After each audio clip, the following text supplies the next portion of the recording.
Alright, we're looking at the V-block, and the first thing we need to look at here for the V-block is that it is in inches. It is not in metric, so we do not have to change our units and our limits. All we have to do is change it to our isometric snap. So we'll come into AutoCAD, we will right click on the snap or the grid button down here, right click, go to settings, and we will turn the isometric snap on. Again, that changes my cursor to a green and red cursor. I'm looking, my length of the part is 5.5, my width of the part is 2 1/4, and my bottom brick is 0.38 tall. So I'm going to come back to AutoCAD, and I'm going to come over here and I'm going to go up. I got to turn my ortho on down here at the bottom of the screen. 5.5 enter. I will come up to 0.38 enter. 5.5. I need it to go to the right, so I got to hit Control E on my keyboard, and it is 2.25 enter. Got to hit Control E again to get it to go up at the 0.38 to connect over. Now I'm going to go ahead and get this piece right here in there now. It's the middle block. Well, it says this block is 3 inches wide. Well, if it's 3 inches wide and the total part is 5.5, 5.5 minus 3 is 2.5, which means the gap right here is 1 1/4 and 1 1/4, because I split the 2.5 in half. Also, it is 1.88 tall minus the 0.38 is 1.5. So what I'm going to do is I'm going to come in 1 1/4 and then up 1 1/2. So I'm going to start in here. I'm going to Control E it, come in 1 1/4, and then I'm going to go up at 1 1/2.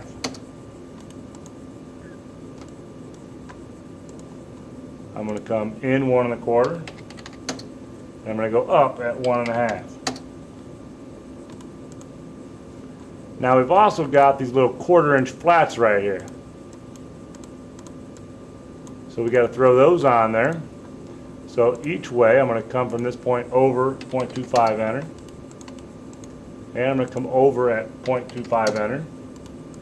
Now what I'm going to use is I'm going to use the copy button. I'm going to come over here, I'm going to hit the copy, and it says select objects that you want to copy. I'm going to copy this line.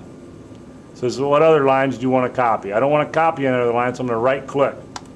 It says specify a base point, so I'm going to choose here, left click, and then it says where do you want to copy it to? So I'm going to start left click, left click, left click, left click, left click, and left click. All I did was copy that thickness of the part around, which means then I can come back and make the rest of my part. I do have to select this one and then bring it back to where it was at. And then even while I'm here, I'm actually going to trim out this bottom piece right here, because that is not there. So at this point I got the overall size and shape of the V-block. Now I've got to get the V in here. So what I have to do in order to get the V is I have actually got to redraw the part that's in the blue right there. And in order to redraw that, I'm going to have to get out of the isometric snap for a moment to redraw this front view, because what I want is the measurement from that midpoint down. And once I get that measurement, I can transfer that measurement to the isometric. So what I got to do is kind of move this one over for a minute. I'm just going to turn my isometric snap off by turning the ortho off. And I'm going to turn my polar button on. It'll go straight, so I'm going to go 3 enter. I'll go ahead and pull my line straight down again. I am making the V block here. I'm going to come over 1/4. Then I'm going to come down. I'm going to go shift comma negative 45. So I'm exactly at a 45-degree angle. I'm going to come from this corner over 0.25. And I'm going to go shift comma positive 45 enter. So there's my V block right there. The measurement that I'm wanting is to know is from the midpoint down. So when I come up here to the dimension A linear, I'm going to take the measurement from this point to this point and pull it out. You're seeing that it's 1 1/4. So what do I have to do then? I got to draw a line from here to here, go from the midpoint straight down at 1 1/4, which is the exact same measurement that I just got right here. Now, this is no particular angle, no particular measurement. We're just connecting the points around. Then come back in and take that out of there. Now, we've got a little part right here in the middle. We got this little 1/4 of an inch rectangle or triangle in there. So what I'm going to do is I'm going to go from the tip of this point, I'm going to go straight in the air at 0.125, which is 1/8 of an inch. I'm going to turn my ortho back on, and I'm going to make sure that I go 0.125, and it's going to intersect that line. Down at 1/4, to the right at 1/4, straight up at 1/4, and then that gives me my box that's going to be on there. So I went up 1/8, over 1/8, got the corner of the rectangle, 1/4, 1/4, 1/4. Up 1/8, over 1/8, 1/4, 1/4, 1/4. Now I'm going to go ahead and delete these two lines. Go ahead and bump these up to where they really need to go.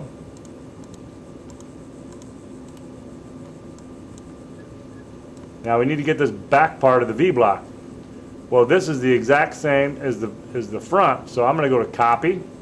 It says, what do you want to copy? I want to copy the angled line, and I also want to copy the up and down line. It says, what else do you want to copy? There's nothing else. So I'm going to right click. Now it says specify a base point. So I want to go from here, left click, to here, left click, right click, enter. So that just copied that angle and everything back. So when I go ahead and connect here to here, there's part of it. I've got one line left, which is then from here to here. And that is the V-block. I would expect to see this section right there on the drawing when you print it. We will go in here to get the model layout tab. You typically have to right click down in this area, and it would say show display tabs. This pops up down here, so I'm going to right click from a template, go to my documents, NCA template, hit OK. Shows up down here. Double click to turn the viewport on, double click your roller mouse, add your name, turn it in, and then that would be the V-block, and the V-block is finished.